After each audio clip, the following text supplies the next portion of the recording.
Tadi pagi waktu saya bangun, tiba-tiba saya tuh mikir, luar biasa Tuhan kita. Baik sekali. Nah, kapan kita bisa merasakan kemurahan Tuhan? Ini pertanyaan kita. Kapan kita bisa merasakan kemurahan Tuhan? Jawabannya, kalau kita tidak menantikan kemurahan atau kebaikan orang lain dalam hidup ini. Saya ulangi lagi. Kapan kemurahan Tuhan yang dalam bahasa Yunani artinya sama dengan kebaikan? Seperti penjelasan Pak Jaiki Misa ini. Jawabannya, kalau saudara dan saya dalam hidup ini tidak pernah menantikan atau menunggu kebaikan orang lain atau kemurahan orang lain, maka otomatis kita akan merasakan kebaikan Tuhan. Maka itu dalam Yeremia 17, Tuhan berkata mulai ayat yang kelima, terkutuklah orang yang mengandalkan manusia. Terkutuklah orang yang meletakkan daging pada lengannya, artinya ototnya kuat, maco. Tapi diberkatilah orang yang berharap dan menantikan Tuhan. Bukan berarti kita nggak boleh terima kebaikan orang, boleh. Kalau memang Tuhan gerakkan orang itu untuk menyatakan kebaikan buat kita, ya sudah. Tapi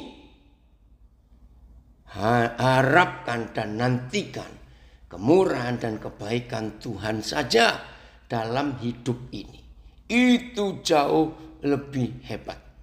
Nah, tema kita pagi ini, tadi pagi waktu saya bangun merenung itu, mari kita hanya memandang kepada Tuhan Yesus saja. Yang kokoh, yang teguh, yang kuat. Apa yang Tuhan percayakan kepada kita? Pandang Yesus, bukan yang lain. Dari Jogja ada komen, karena kemurahan Tuhanlah kita masih boleh ada sampai saat ini. Amin. Maka itu saudara, tidak ada yang lain yang bisa kita harapkan kecuali Bapa di surga. Nah, saudara, dalam hidup ini, dari Manado juga, puji Tuhan, saya nggak tahu siapa ini peacemaker. Ya. Dalam hidup kita, saudara, kita harus tahu mata kita ini sangat mempengaruhi seluruh kehidupan kita. Saya ulangi, mata kita ini sangat-sangat mempengaruhi seluruh kehidupan kita. Hebat mata kita ini. Tapi kalau untuk melihat yang benar, woi, hasilnya luar biasa. Tapi kalau mata kita gunakan untuk melihat yang tidak benar, maka kacaulah hidup ini. Maka itu saudara, kemana kita mengarahkan mata kita? Ini yang kita harus jaga. Mari kita baca Ibrani 12 ayat yang kedua. Siapa nayangkan Alkitab? Aan? Ya, Ibrani 12 ayat yang kedua. Oke. Oh, tadi sudah ada Yeremia, nggak usah dibaca. Marilah kita melakukannya. Nah, ini ajakan. Marilah kita melakukannya. Melakukan apa? Ya, melakukan apa saja dalam kehidupan kita. Apa saja kita melakukan. Hal besar atau hal kecil. Kita keluar dari rumah kita sudah memandang sesuatu. Kita belum bangun tapi masih di tempat tidur.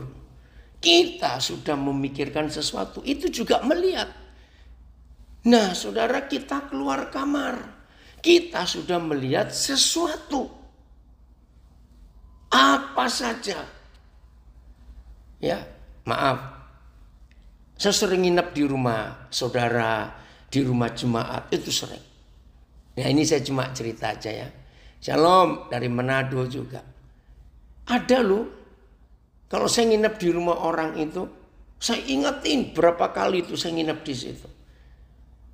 Ada orang di rumah itu yang hobinya pagi-pagi harus marah dulu. Kalau nggak marah rasanya nggak puas. Kalau sarapan mungkin nggak kenyang. Loh kenapa? Karena ada saja, saya itu sampai ingetin. Hari ini dia marah karena lantai. Besok dia marah karena lampu. Lusa dia marah karena dapur. Dan seterusnya. Lah marahnya karena apa? Karena dia lihat sesuatu. Keluar dari kamar pagi-pagi dia kaget. Lihat lantai rumah kok masih kotor. Dia lihat keluar. Ya ampun lampu teras. Kenapa masih nyala? Sudah siang, sudah pagi itu. Dia lihat ke dapur. Waduh dapur masih berantakan. Marah lagi. Maaf ya jangan saya dikeroyok. Nggak bisa sih ngeroyok karena saya jauh dari saudara. Biasanya yang begitu itu ibu rumah tangga. Maaf jangan saya dikeroyok. Nah karena orang itu melihat sesuatu yang menurut dia tidak puas. Maka itu ada saja. Sampai satu kali saya tuh nunggu kira-kira besok dia marah karena apa lagi ya. Ketemu juga loh saudara marah karena anjingnya. Oh betul kalau gitu. Jadi tiap hari ini ada komen dari Nabire.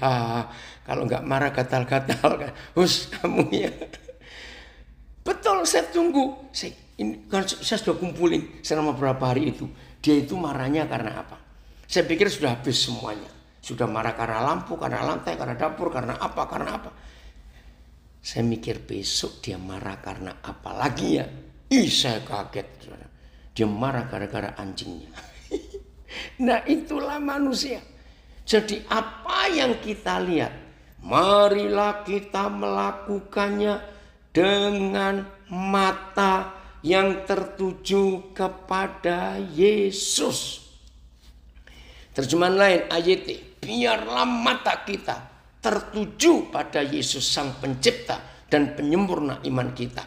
BIS, hendaklah pandangan kita tertuju kepada Yesus. Sebab dialah yang membangkitkan iman kita dan memelihara iman itu dari permulaan sampai akhir. Wah keren ini BS. Saya baca lagi ya bahasa Indonesia sehari-hari.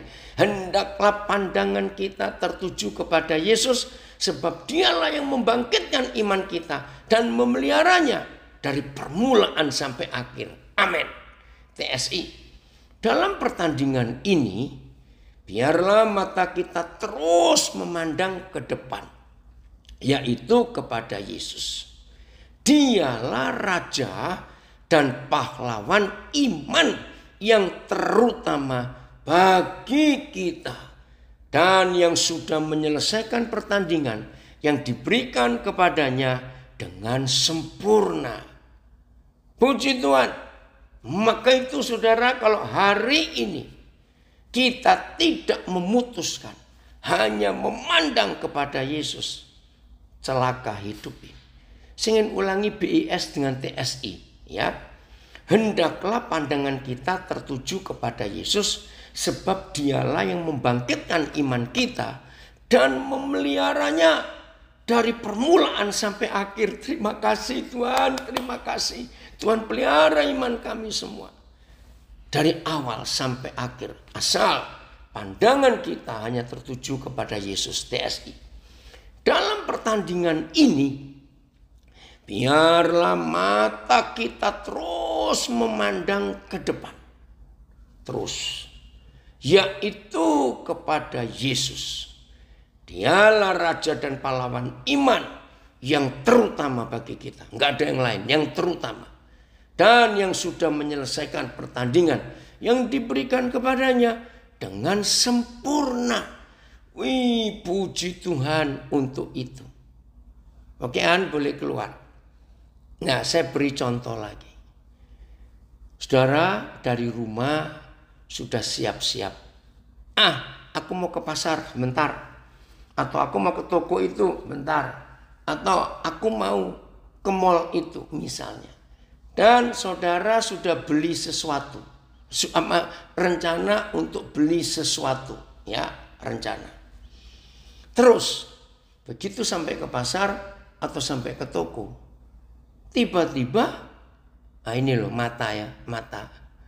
Ya, tiba-tiba ada sesuatu yang saudara memang tidak perlu. Cuma karena mata itu ngelihat barang itu. Coba perhatikan. Mampir sebentar untuk ngelihat. Ingat loh, tadi dari rumah kita tidak rencana beli itu. Kita punya tujuan ke toko atau ke pasar itu hanya untuk satu yang kita perlu. Tapi sambil jalan mata ini kok ngelihat. Kok bagus ya? Nggak perlu. Saudara, wajar bukan? Terus, kok murah ya? Bagus lagi. Nah, mata toh, saya percaya semua kita pernah ngalami seperti itu. Maka itu saudara dalam hidup ini, pandangan kita kemana? Ini yang luar biasa, pandangan kita kemana? Kalau kita tetap punya tujuan ke arah memandang Tuhan Yesus, pokok makasih kamu, siapa lagi jangan lupa nanti ya. Terima kasih Tuhan. Kalau pandangan kita fokus, tetap kuat, tetap teguh hanya kepada Yesus. Di tengah badai seberat apa dalam hidup, di dalam kesulitan hidup yang seberat apapun juga, di dalam semua tekanan hidup setidak enak apapun juga, saudara, jangan pandangan kita ke arah yang lain. Tetap kepada Yesus. Ada komen di Facebook, dari mata muncul keinginan. Kendalikan keinginan kita hanya pada yang kita butuhkan. Terlebih lagi kepada Tuhan. Puji Tuhan, terima kasih. Jadi mata ini loh fokusnya kemana? Saya ulangi lagi saudara, seberat apa kesulitan, tantangan yang kita alami, seberat apa? Mata tidak boleh kemana-mana, harus kepada Tuhan Yesus pandangan kita. Supaya tetap kokoh. Burung Raja Wali itu satu-satunya burung yang Tuhan ciptakan dengan mata yang sangat tajam.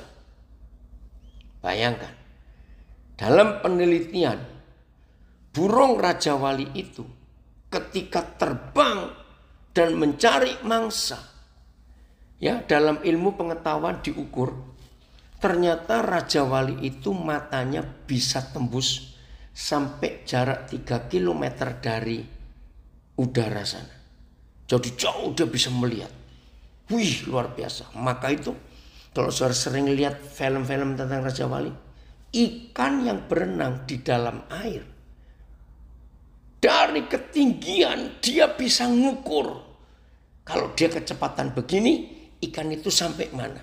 Dan begitu dia menukik, dia bisa dapat ikan itu pakai cakarnya. Wih, burung Raja Wali memang luar biasa. Nah, di samping itu, burung Raja Wali ini Tuhan ciptakan punya selaput mata. Kalau istilah kita, kacamata Ray-Ban. Kacamata yang bisa gelap dan bisa menantang sinar matahari. Mungkin pencipta kacamata Ray-Ban melihat burung Raja Wali ini. Ini ada yang komen, pandangan, pola pikir dan sudut pandang harus tertuju pada Yesua saja. Terima kasih Sinar Ghazali ini. Jadi pandangan kita, pola pikir kita, sudut pandang kita harus tertuju hanya pada Yesua Mesias saja. Setuju? Bukan yang lain-lain. Nah, burung Raja Wali adalah satu-satunya burung yang Tuhan ciptakan yang bisa melihat matahari langsung berjam-jam. Kenapa? Karena di matanya ada selaput yang membuat dia tidak silau melihat, memandang matahari itu. Maka itu dia punya satu trik. Walaupun burung Raja Wali itu hebat, Tapi dia punya predator, tahu kata predatornya, punya pemangsa. Ada burung-burung lain yang lebih jahat dari dia dan itu bisa memangsa. Nah, hebatnya. Maka itu belajar dari Raja Wali dalam kitab Yesaya, ya, dalam kitab Mazmur. Berapa kali itu ditulis tentang Raja Wali. Banyak kelebihan-kelebihan burung Raja Wali. Nah, tolong belajar ya. Semua kita yang hari ini belajar. Yang mengalami masalah seberat apapun juga belajar. Burung Raja Wali yang dikejar predator untuk dimangsa. Burung Raja Wali hanya punya satu cara menghindari predatornya, sehingga predatornya, pemangsanya nggak bisa nangkap dia. Keren, saudara. Apa itu? Maka Raja Wali ini akan terbang menuju matahari yang silau. Kita aja nggak tahan loh. Jangan bilang 1 menit, buta mata kita. Sekian detik saja kita memandang matahari langsung nggak tahan. Nah, ini Raja Wali itu bisa lari terbang ke arah matahari karena dia punya selaput yang Tuhan ciptakan. Nah, begitu dia terbang memandang ke matahari, saudara tahu nggak? Predatornya yang kelabaan. Predatornya silau, nggak akan tahan melihat itu. Jadi Raja Wali itu bebas dari predator itu. Keren ya saudara. Maka itu kalau hari ini kita belajar di minggu yang terakhir bulan yang kelima ini. Wih, cepat sekali ya waktu ini berlalu. Berarti saudara dan saya pun harus punya mata Raja Wali itu. Begitu masalah, ada badai, ada kesulitan apa saja, sudahlah. Arahkan pandangan kita kepada Yesus. Jangan ke lain-lain. Maaf, jangan marah. Wajar toh kalau yang namanya manusia begitu ada masalah. Jangan marah ya. Nah, berarti yang merasa yaitu orangnya gitu aja. Apa? Begitu ada masalah. Jujur, ada 2 yang kita lakukan. 1, cek saldo. Ayo ngaku. Cek saldo yang pertama. Ya toh? Nah, begitu suara cek saldo, angkanya panjang banyak sekali. Pasti senyum-senyum sendiri. Dan itu manusia.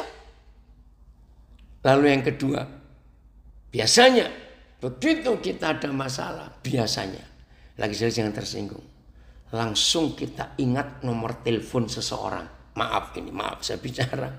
Betul tidak? Loh, kenapa kita bisa ingat nomor telepon seseorang? Ya maksudnya siapa tahu kalau aku ngomong sesuatu terus dia bisa nolong. Wajar, itu manusia.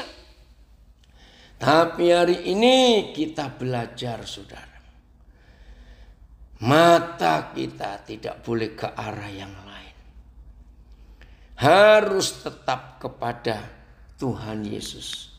Yang menuntun kita dari iman kepada iman yang sempurna. Itu dia. Ada yang komen lagi di Facebook. Apapun masalah kita, tetap pandang dan berharap hanya pada Tuhan Yesus. Dia pasti memberikan kelegaan. Betul sekali. Keren ya saudara kalau mata kita tidak fokus ke yang lain. Hanya kepada Tuhan Yesus saja. Kita belajar dari hidup Hagar. Ya. Kejadian pasal 14. Bentar ya. Kejadian pasal 14. Saya lihat dulu. Ya, ini Hagar. Oh, dia pernah mengalami banyak hal dalam hidupnya. Oh, pasal 16, maaf. Kejadian 16 mulai ayat yang ke-7. Kejadian 16 ayat yang ke-7. Terima kasih Bapa, Engkau sungguh baik. Hari ini kami bertobat. Tidak mengarahkan mata kami ke yang lain, hanya kepada Bapa saja. Lalu malaikat Yahweh menjumpai Hagar dekat suatu mata air di padang gurun yakni dekat mata air di jalan ke Syur. Katanya, Hagar, hamba Sarai, dari manakah datangmu dan kemanakah pergimu? Ya. Jawabnya, aku lari meninggalkan Sarai, nyonyaku, ya, bos. Ya. Lalu kata malaikat Yahweh itu kepadanya, perhatikan ini firman, kembalilah kepada nyonyamu. Wah, ini kan berat, sudah diusir, dihina, ya. Kembalilah kepada nyonyamu. Saudara perhatikan, kadang-kadang Tuhan pun membawa kita seperti ini. Maka itu kalau ada yang sudah yakin dituntun Tuhan untuk mengerjakan sesuatu. Kalau saudara sudah yakin dituntun Tuhan untuk ke satu tempat. Ternyata saudara mengalami kesulitan. Jangan menyalahkan Tuhan dan jangan merasa, ini pasti salah. Belum tentu. Ingat Matius 4 ayat 1 nggak usah dibuka. Jelas dikatakan Matius 4 ayat 1. Yesus Tuhan dibawa oleh Roh ke padang gurun untuk dicobai. Wih, ngeri sekali. Loh, Roh Kudus kok menuntun untuk dicobai? Nah, itu Tuhan Yesus. Nah, Hagar ini juga begitu. Kembalilah kepada nyonyamu. Biarkanlah engkau ditindas di bawah kekuasaannya. Saya percaya semua kita berkata, gila ini.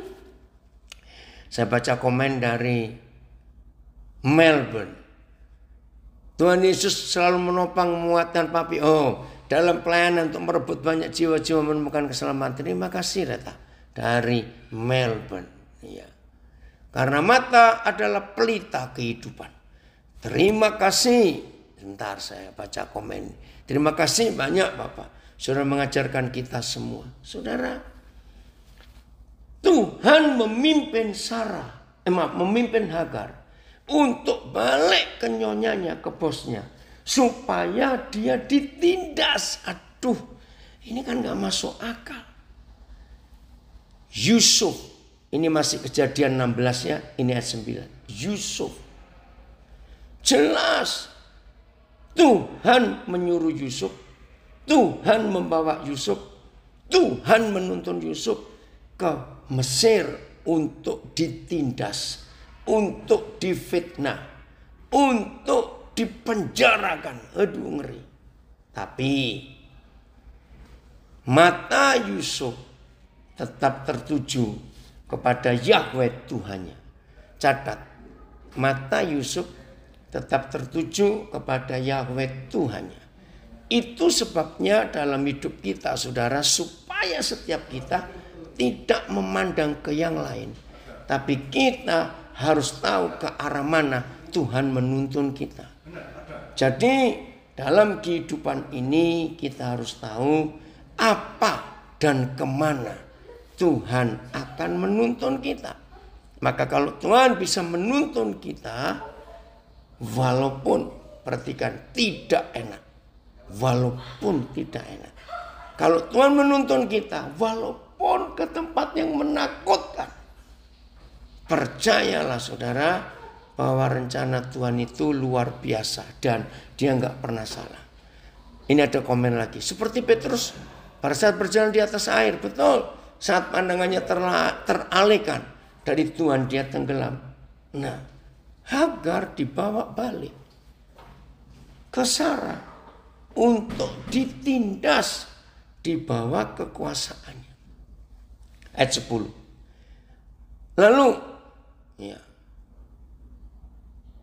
nggak bisa Sanwi, ini ruangan umum, ya, nggak apa-apa. Yang penting kan jelas suaranya. Terima kasih Raymond. Ayat 9, Kejadian 16 dari FAYH. Malaikat, kata malaikat itu, kembalilah kepada majikanmu dan tunduklah kepadanya. Wow, luar biasa. Sebagaimana mestinya aku, saya ulang. Kembalilah, kata malaikat itu kepada Hagar, kembalilah kepada majikanmu dan tunduklah kepadanya. Sebagaimana mestinya aku akan menjadikan engkau suatu bangsa yang besar. Ya, nanti saya akan bacakan itu. Ayat 10 dulu. Ya. Apa janji Yahweh Tuhan kepada Hagar? Lalu kata malaikat Yahweh itu kepadanya, aku akan membuat sangat banyak keturunanmu sehingga tidak dapat dihitung karena banyaknya. Wih, luar biasa. Selanjutnya kata malaikat Yahweh itu kepada Hagar, engkau mengandung dan akan melahirkan seorang anak laki-laki dan menamainya Ismail. Ini masih jauh dari proses kelahiran Ismail. Sebab Yahweh telah mendengar tentang penindasan atasmu. Luar biasa saudara.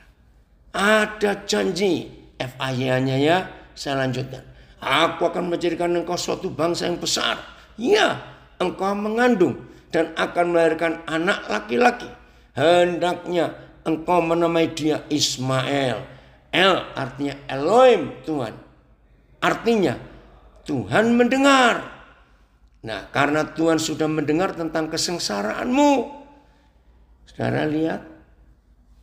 Apa arti kata Yahweh telah mendengar penindasanmu. Bapa di surga telah melihat kesengsaraanmu. Itu artinya Tuhan bertanggung jawab.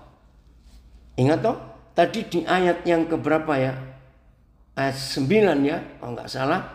Kan Yahweh Tuhan menyuruh Hagar kembali lagi ke Sarah untuk ditindas.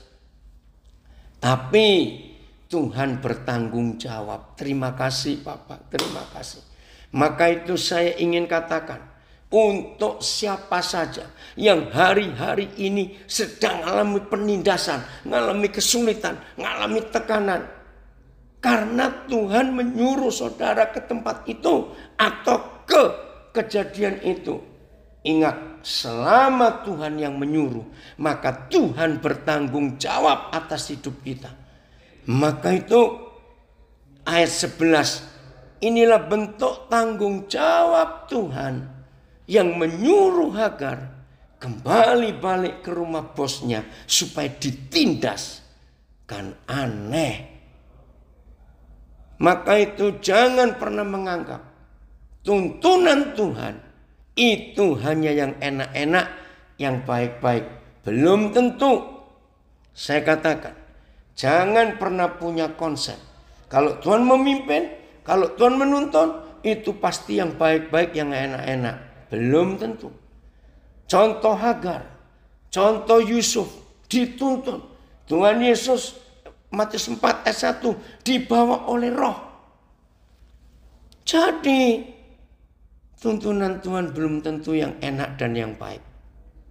Tapi dia tetap bertanggung jawab. Ini yang menguatkan kita.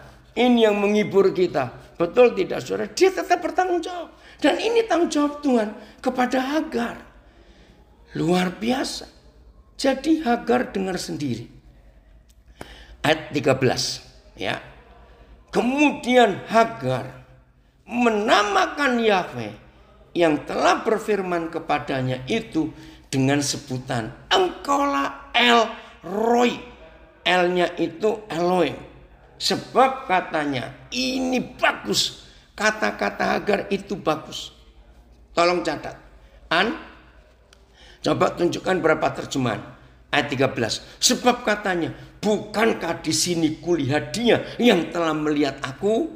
Wih, ini kata-kata yang luar biasa. Oke, Raymond, kalau ada FIH-nya boleh. Ya, oh ini bahasa Jawanya. Ayat 10 saya baca bahasa Jawanya. Ono meneh pangandikani malaikat mengkene. Turunmu bakal tak dadekake akeh banget. Nganti ora kena diitung mergo saka akeh. Puji Tuhan. Ayat 13 berapa terjemahan? Karena kalimat ini hebat. Bukankah di sini telah kulihat Tuhan yang melihat aku? Nah, lihat-lihatan ini jadinya saudara. Wih, luar biasa. Ada komen lagi di Facebook. Dari mata asal mula segala pencobaan dan keinginan daging. Ampuni kami Tuhan Yesus. Puji Tuhan. Terima kasih atas pembelajaran ini. Tuhan Yesus dahsyat. Puji Tuhan. Ya. Ayat Lalu Hagar memanggil nama Yahweh yang berbicara kepadanya itu dengan sebutan engkaulah El Roi. Sebab katanya, sungguhkah di sini aku telah melihat dia yang telah melihat aku. Terjemahan lama, sungguhkah aku melihat Yahweh di sini yang telah menilai akan daku. BIS. Maka ia menyebut Yahweh yang telah berkata-kata kepadanya, Tuhan yang memperhatikan. MELT. Seandainya di sini aku telah melihat di belakang yang melihat aku. Saya lebih, sungguhkah di sini kulihat dia yang memperhatikan aku. AVB, sesungguhnya aku nampak dia yang melihat aku. Puji Tuhan. Nah, saudara, ada yang TSI enggak di situ? Oke, Sanwi, selama Yahweh yang menyuruh, maka Yahweh akan bertanggung jawab penuh atas hidup kita. Amin, 7 kali katanya. Oke. Nah, Setiawan coba bahasa Jawa yang ayat 13-nya. Ya. Hana, apa kabar? Ya. Ada komen lagi di Facebook. Tuntunan Tuhan belum tentu yang enak, tapi dia tetap bertanggung jawab. Amin. TSI ada itu ya. Kata Hagar, sungguhkah aku melihat Yahweh di sini yang telah menilai akan daku. Terima kasih. Nah, saudara, kita lihat betapa hebatnya Tuhan kita. Yesus, puji Tuhan. Ya. Oke, enggak apa-apa, Agung. Ya. Jelas ya, saudara, jadi begini. Hagar sampai mengatakan kalimat yang luar biasa.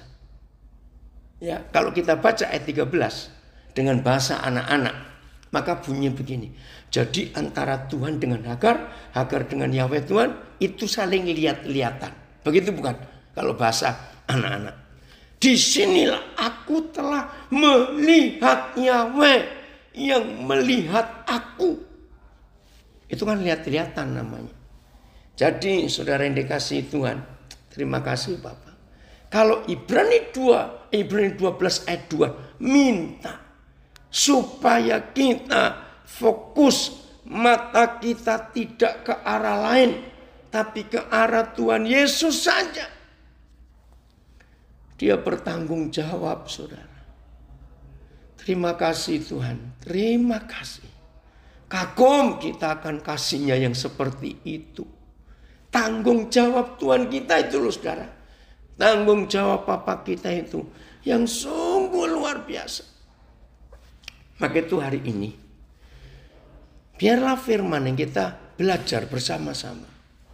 Itu adalah firman yang menuntun kita, yang menguatkan kita, yang membawa kita kepada kebenaran itu.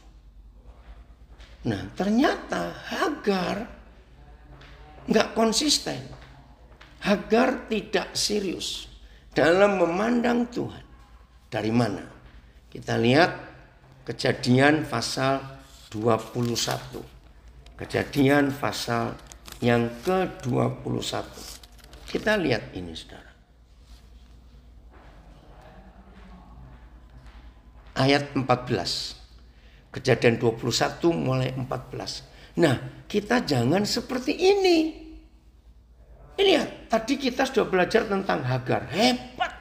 Sampai dia berkata, di sini El Roi itu artinya, aku telah melihat Tuhan yang melihat aku. Kan jelas. Dia mengalami pengalaman dengan Tuhan yang hebat. Belum tentu kita pernah mengalami pengalaman dengan Tuhan seperti Hagar itu. Tapi setelah Ismail lahir, Hagar rupanya lupa. Nggak serius, nggak konsisten memandang Tuhan. Keesokan harinya pagi-pagi, Abraham mengambil roti serta sekirbat air dan memberikannya kepada Hagar. Ia meletakkan itu beserta anaknya di atas bahu Hagar. Maaf, ada yang ribut-ribut. Kemudian disuruh nyala perempuan itu pergi. Wih, diusir ini, saudara. Maka pergilah Hagar dan mengembara di padang gurun Berseba. Mengembara ya. Ketika air yang dikirbat itu habis, Dibuangnya lah anak itu ke bawah semak-semak. Wih, bayangkan. Dibuang. Ya. Terus ayat 16. Dan ia duduk agak jauh, kira-kira sepemana jauhnya. Ya. Terus katanya, tidak tahan aku melihat anak itu mati. Sedang ia duduk di situ menangislah ia dengan suara nyaring. Keren. Tuhan mendengar. Wih, ini luar biasa. Maka itu maaf, kalau masih ada di antara kita, maaf, yang gak suka dengan keturunan Ismail, saudara lihat ayat ini. Saya ulangi, kalau ada di antara kita, maaf, yang masih rasa gak suka kepada keturunan Ismail, saudara baca ayat 16, ayat 17 ini. Tuhan mendengar suara anak itu. Wih, luar biasa saudara. Maaf. Oh, bentar ya. Setiawan keputus ayat ini ya. Ya, enggak apa-apa dah. Ya, yang 16 ayat 13 enggak apa-apa. Saudara bayangkan. Tuhan mendengar suara anak itu. Suara siapa? Ismail. Izinkan saya mengatakan kalimat ini. Kalau kejadian 21 ayat 17. Bapa di surga meyakinkan Hagar dan meyakinkan Ismail. Bapa mendengar suara anak itu. Maaf saudara, jangan tersinggung. Belum tentu Tuhan bisa mendengar suara kita. Maaf saya berkata ini. Belum tentu. Maka itu banyak doa kita tidak terjawab. Kalau doa kita tidak terjawab artinya ya Tuhan gak mau dengar kita dong. Tapi Ismail ini, bahasa Jawa saya baca ya kejadian 16 tadi. Pangeran iku Gusti kang gatekake. Bahasa Jawa gatek itu memperhatikan.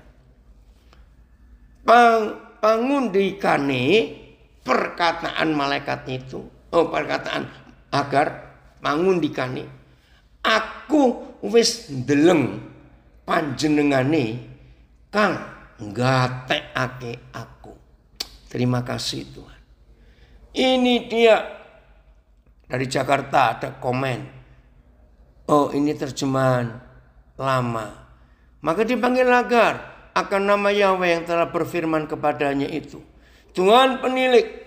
Karena kata Hagar, sungguhkah aku melihat Yahweh di sini yang telah menilik akan aku. Puji Tuhan, ini tanggung jawab Tuhan. Terima kasih Tuhan. Maka itu saudara, Ismail ini suaranya diperhatikan Tuhan. Hari-hari ini saya melihat banyak. Bagaimana keturunan Ismail berjumpa dengan sang kebenaran itu. Karena suara mereka didengar oleh Yahweh Tuhan, Bapa yang mengasihi kita. Ternyata Bapa yang mengasihi kita, mengasihi mereka juga. Maka itu jangan kita kecewa. Dari Medan ada komen. Bapa itu luar biasa. Bertanggung jawab dalam hidup kita. Walaupun kadang kita seperti telur di ujung tanduk. Betul, saya kenal betul pada sore ini. Aduh, puji Tuhan, Tuhan tetap setia. Ayat 18. Bangunlah. Oh maaf, ayat 17 belum selesai. 17 belum selesai. Tuhan mendengar suara anak itu. Lalu kata malaikat Tuhan berseru dari langit kepada Hagar, katanya kepadanya, apakah yang engkau susahkan Hagar? Mengapa malaikat Yahweh bicara seperti itu pada Hagar? Itu maksudnya mengingatkan apa yang Yahweh Tuhan pernah janjikan kepada dia di pasal 17 tadi. Betul tidak saudara? 16 maaf. Ya toh tadi kan sudah jelas di pasal 16 kita baca. Bagaimana Tuhan memperhatikan Hagar. Waktu itu belum sampai Ismail lahir. Saudara, luar biasa Tuhan kita. Jadi malaikat ini menegur Hagar. Kenapa engkau susah?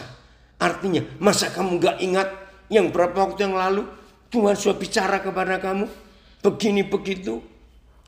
Ya, luar biasa Hendra, terima kasih. Papa senang kamu ikut untuk belajar.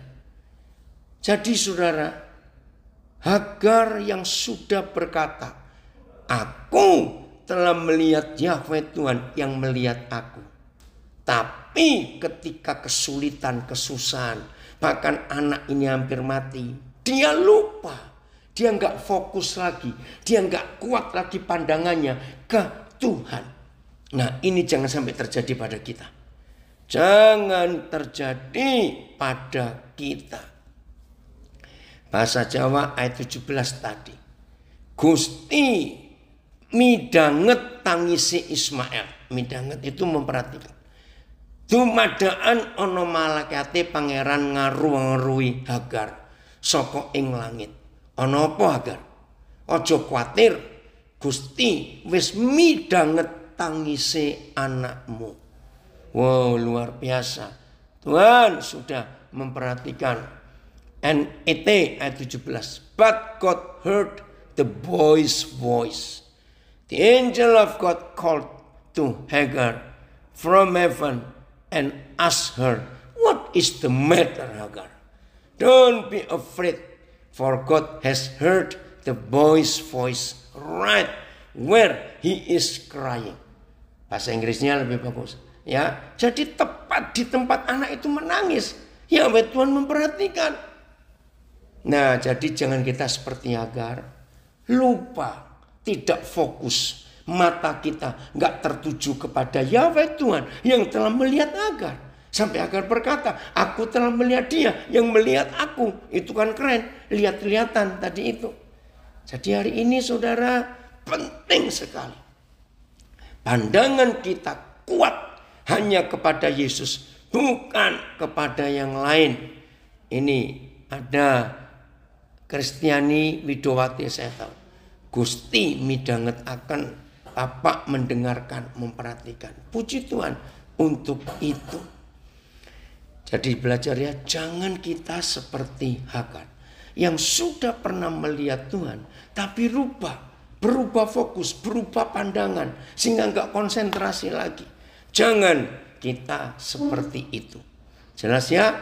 Oke, lanjut ayat 18. Bangunlah, angkatlah anak itu. Ini keren sekali. Dan bimbinglah dia. Maka itu yang masih gak suka kepada keturunan Ismail. Saya ulangi. Yang masih gak suka dengan keturunan Ismail, baca ini. Ayat 18. Bangunlah, angkatlah anak itu. Dan bimbinglah dia. Sebab aku, janji loh ini saudara, janjinya Papa. Sebab aku akan membuat dia menjadi bangsa yang besar. Bayangkan. Ada komen lagi. Kalau Bapak di surga saja memperhatikan dan merawat kaum Ismail, Kedar, Nebayot, bagaimana dengan Bapa dunia yaitu Abraham? Malah membiarkan melupakan anak-anak. Jadi jangan khawatir akan hidupmu sebagai anak yang sah dari Bapa. Kasihlah, doakan juga Bani Ismail, Kedar, Nebayot, sehingga saudara kita itu bagi keselamatan jiwa-jiwa. Puji Tuhan, setuju. Jadi saudara, ayo kita hari ini jangan seperti Hagar. Sabarnya Tuhan pada Hagar. Saya tuh kagum. Di mana kita lihat kesabaran Papa? Lihat ayat yang ke-19. Ini sabarnya Papa. Aduh, sedih kalau kita melihat diri kita yang sulit fokus hanya memandang kepada Yesus. Maka itu tema yang saya tulis. Mari kita belajar hanya memandang Tuhan Yesus dengan teguh dan kuat, tidak bimbang. Ini kesabaran Bapa terhadap Hagar. Lalu Tuhan membuka mata Hagar sehingga ia melihat sebuah sumur. Ia pergi mengisi kirbatnya dengan air. Kemudian diberinya anak itu minum. Saudara perhatikan perbedaannya. Berarti sumur itu sudah ada di situ dari tadi. Tolong yang di Zoom, Instagram, Facebook menjawab.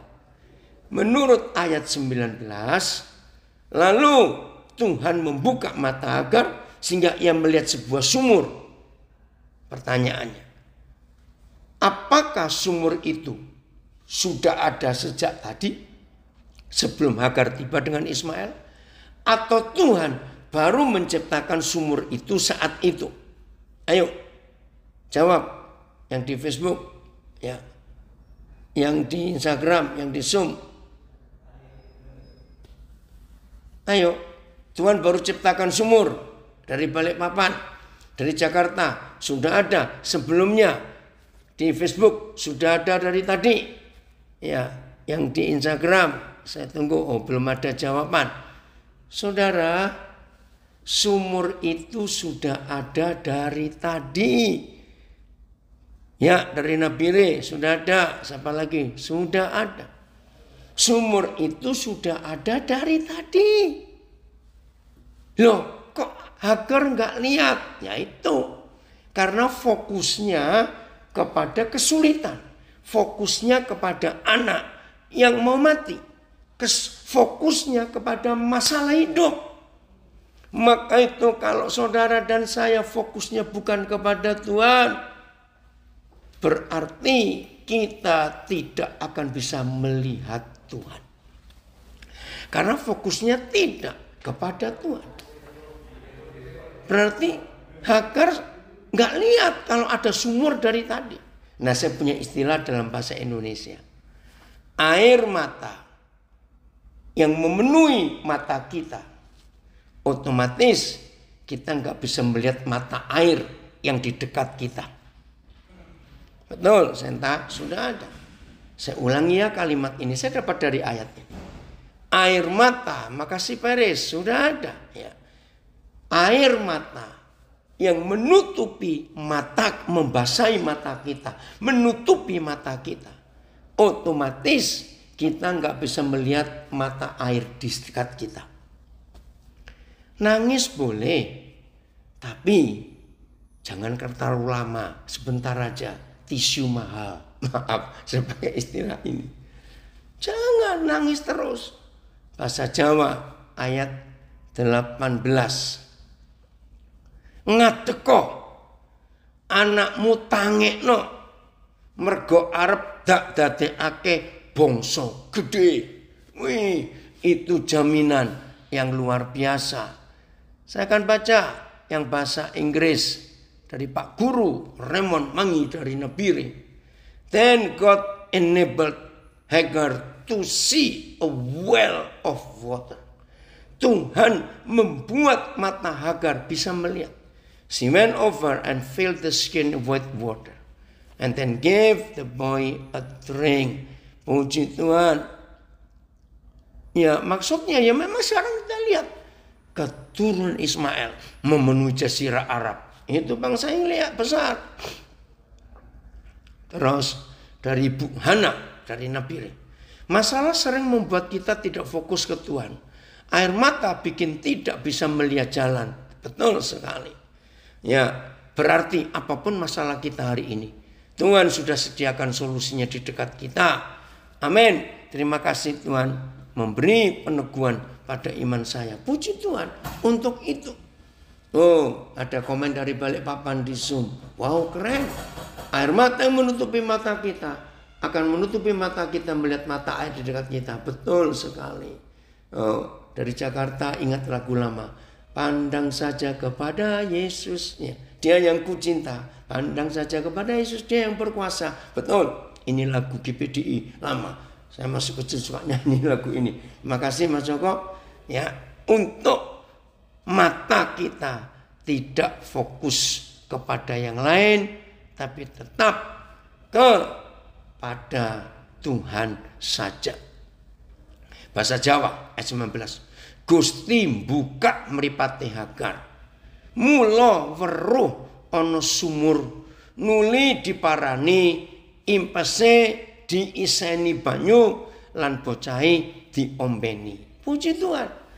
Jadi semua itu ada jalan keluarnya. Asal kita rileks dulu, jangan panik. Dari situlah kita melihat Tuhan luar biasa. Jadi jangan ya seperti Hagar, sudah pernah mengalami pertolongan Tuhan, tapi salah fokus. Ayat berikut 2 Tawari 20. Ya, 2 Tawari 20. Wah, ada kisah tentang Yosafat yang kita perlu belajar. 2 Tawari 20 ya. Ayat yang ke-12. 2 Tawari 20 ayat yang ke-12. Kita lihat firman ini. Boleh terjemahan yang lain jugaan satu ayat ini? Ya. Ya. Ya Tuhan kami, tidakkah Engkau akan menghukum mereka? Karena kami tidak mempunyai kekuatan untuk menghadapi laskar yang besar ini. Nah, jadi mereka gak sanggup karena tiba-tiba diserang oleh musuh. Lihat kalimat berikut. Kami tidak tahu apa yang harus kami lakukan. Gak tahu. Tetapi ini fokus kita. Tetapi mata kami tertuju kepadamu. Terjemahan yang lain. Tetapi mata kami terarah kepadamu. Tetapi mata kami menengadah juga kepadamu. Kami tidak tahu harus berbuat apa. Sebab itu kami datang kepadamu meminta tolong. Ya, MLT. Dan kami tidak mengetahui apa yang harus kami lakukan. Tetapi mata kami tertuju padamu. Tetapi mata kami tertuju padamu. Wih, luar biasaan. Yang terakhir AVB kepotongan. Bisa naik lagi dikit. Ya, itu dia. Kami tidak tahu apa yang harus kami lakukan. Tetapi mata kami tertuju kepadamu. Saudara, penting sekali mata kita tetap tertuju kepada Tuhan Yesus. Dari Nabi Re ada komen. Yudas yang hidup bersama Yesus, begitu dia meleng sebentar ke imam-imam kepala, akhirnya dia binasa. Betul. Yudas fokusnya kepada uang. Maka itu dia mau jual Yesus. Ya, Ida, apa kabar dari Salatiga? Maka itu saudara penting sekali dalam hidup ini supaya kita tidak jatuh di dalam dosa. Makasih Hengki, jawab sejak tadi sumur itu ada, betul. Ya, jadi semua hal ini tergantung bagaimana mata kita terarah ke siapa, tertuju kepada siapa. Itu yang menentukan. Jadi fokus kita tidak boleh ke arah yang lain. Ya, maka itu tadi ada komen tentang Petrus, yaitu jangan terjadi dalam kehidupan kita. Waduh, kalau terjadi celaka sekali saudara, maka Tuhan tidak bisa buat apa-apa lagi kepada kita. Baik, sebagai ayat terakhir kita baca kisah Petrus ini. Ya, kita buka Matius pasal yang ke-14. Matius 14 ayat 27 mulai. Matius 14 ayat 27. Ya, ada lagu yang ditulis, yang tampilkan di Facebook. Mataku tertuju padamu, segenap hidupku ku serahkan padamu. Oke, bagus. Tetapi segera Yesus berkata kepada mereka, tenanglah, aku ini, jangan takut. Nah, ini loh kurang ajarnya Petrus. Lalu Petrus berseru dan menjawab dia, Tuhan, apabila engkau itu, suruhlah aku datang kepadamu berjalan di atas air. Ini suka nantang Tuhan. Oh, Tuhan Yesus baik. Kata Yesus, datanglah. Petrus diajak keluar dari perahu, jalan di atas air. Maka Petrus turun dari perahu dan berjalan di atas air mendapatkan Yesus. Keren ya, bisa jalan di atas air. Wih, keren sekali. Mau coba enggak? Tapi masalahnya ayat 30. Ini masalahnya. Tetapi ketika dirasanya tiupan angin. Jadi saudara, ketika kita tidak fokus kepada Tuhan Yesus dan kita fokus kepada situasi yang sedang kita hadapi, tolong perhatikan. Iya, tadi jeda sebentar karena sinyalnya ini ya, saya ulangi. Ketika kita tidak fokus kepada Tuhan Yesus, ketika mata kita tidak tertuju kepada Tuhan Yesus, itu artinya saudara sedang mengarahkan pandangan saudara ke yang lain. Ketika Petrus matanya tertuju kepada Tuhan Yesus, dia bisa berjalan di atas air. Tapi ketika matanya merasakan angin dan badai gelombang itu, tenggelamlah dia. Biarlah pelajaran ini mengingatkan kita semua bahwa mulai hari ini saudara dan saya harus tetap fokus kepada Tuhan Yesus, bukan yang lain-lain. Saya lanjutkan ayat 30. Matius 14. Tetapi ketika dirasanya tiupan angin, takutlah ia. Nah, ini dia. Dan Petrus mulai tenggelam. Lalu berkata, Tuhan, tolonglah aku. Untung Tuhan Yesus sabar. Maaf, kalau Yesus model saya kan jawab begini. Siapa yang minta jalan di atas air tadi? Itu kalau saya Tuhan Yesus. Untung Yesus bukan seperti saya. Siapa itu? Nah, ini ada komen dari Balikpapan. Jaga mata, ojo jelalatan. Nah, jelalatan bahasa Surabaya. Matanya liar. Lihat kiri kanan. Fokus kepada Tuhan saja. Amin. Puji Tuhan untuk itu. Jadi hari ini kita belajar tentang Hagar, tentang Yusuf, tentang Petrus. Ayo kita pilih. Jangan kita pernah panik menghadapi masalah. Jangan kita pernah ketakutan menghadapi masalah. Oh, tentang Yosafat tadi itu diserang musuh, tapi matanya tetap tertuju kepada Yesus, bukan ke lain lagi.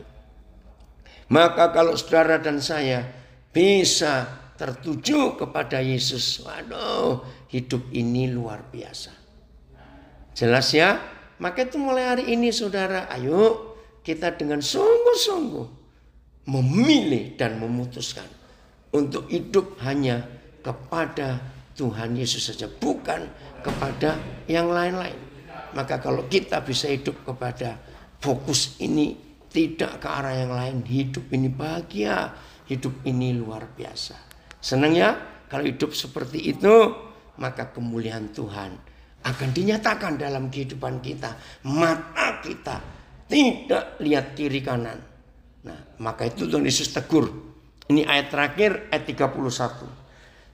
Segera Yesus mengulurkan tangannya. Aduh, memang Tuhan Yesus itu kasihnya luar biasa ya. Ayo kita belajar seperti Tuhan Yesus. Walaupun ada orang nantang kita, kalau dia perlu pertolongan kita, kita harus siap untuk menolongnya. Katakan amin. Segera Yesus mengulurkan tangannya kepada Petrus, memegang dia dan berkata, "Hai orang yang kurang percaya, mengapakah engkau bimbang?" Nah, hari ini jangan kita bimbang. Seberat apa masalah kita, fokus tetap kepada Tuhan Yesus. Ada yang komen, amin. Pelajaran yang sangat membangkitkan dan menguatkan iman. Puji Tuhan. Mata kita hanya tetap kepada Tuhan Yesus. Terima kasih Tuhan untuk itu. Dari Nabi Ray, teks untuk firman Tuhan agar saya hanya fokus pada Tuhan. Amin. Tidak ada yang lain lagi. Jadi jangan bimbang ya. Amin. Teguran Tuhan menguatkan iman percaya saya. Puji Tuhan. Ya Ibet, tetap kuatnya. Kamu gak sendirian. Tuhan menyertai anak-anakmu juga. Puji Tuhan untuk itu semuanya. Jadi kalau kita mau setia kepada